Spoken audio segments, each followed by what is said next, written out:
Hola, buenas tardes, buenos días o buenas noches para donde nos estés viendo y cuando nos estés viendo. El día de hoy vamos a explicar acerca de una parte muy importante en la historia del arte y la cultura. Vamos a hablar sobre dos movimientos que marcaron un antes y un después en la humanidad, los cuales son el Renacimiento y el Barroco. El día de hoy descubriremos cómo cada uno refleja el espíritu de su época y qué nos enseñan sobre la vida misma.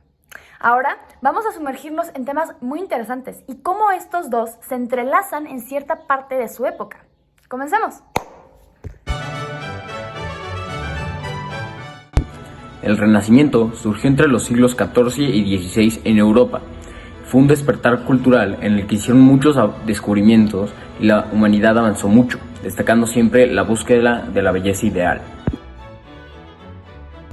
En la literatura tenemos obras como La Celestina o El Príncipe de Nicolás Maquiavelo, una obra que se enfoca en la política desde la razón y la estrategia.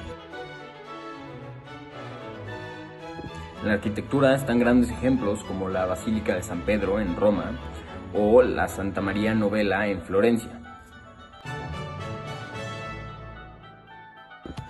En el arte tenemos grandes ejemplos como la Última Cena de Da Vinci o el David de Miguel Ángel, cosas que son dos grandes símbolos del Renacimiento. Ahora bien, hablemos un poco acerca del movimiento del Barroco.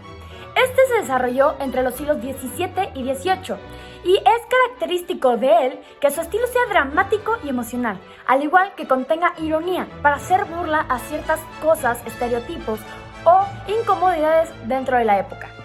Esta época refleja la tensión social y religiosa del momento y utiliza el arte para impactar, conmover y despertar emociones intensas dentro del espectador. Bueno, entrando en uno de los subtemas que tienen todos estos tipos de movimientos, me gustaría recalcar la literatura del Barroco. En esta se presentan obras que juegan con la complejidad y los contrastes, tal vez como Don Quijote de Cervantes. Mezcla la realidad y fantasía, cuestionando los límites entre ambos. También en la poesía, Las Soledades de Góngora destaca por su lenguaje elaborado y las metáforas que reflejan el desasosiego de su época. Bueno, hablando acerca de la arquitectura del Barroco, en la arquitectura del Barroco se deleita en la teatralidad y el movimiento. Obras como la iglesia de San Carlos Borromeo en Viena y la iglesia de Jesús en Roma impactan al espectador con su dramatismo y ornamentación excesiva.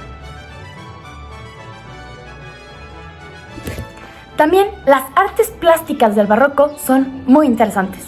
En estas se busca emocionar y cautivar. Tales como artistas como Caravaggio, con su vocación de San Mateo, utiliza el claroscuro para crear un dramatismo único. Y Bernini, con su éxtasis de Santa Teresa, transforma el mármol en una escena de éxtasis espiritual. Algunos datos curiosos que no sabías podrían ser que la Basílica de San Pedro tardó más de un siglo en construirse debido a la magnitud de su diseño. O también que Caravaggio incorporaba elementos cotidianos de su tiempo, como personas comunes y corrientes en sus obras religiosas para conectar con el espectador.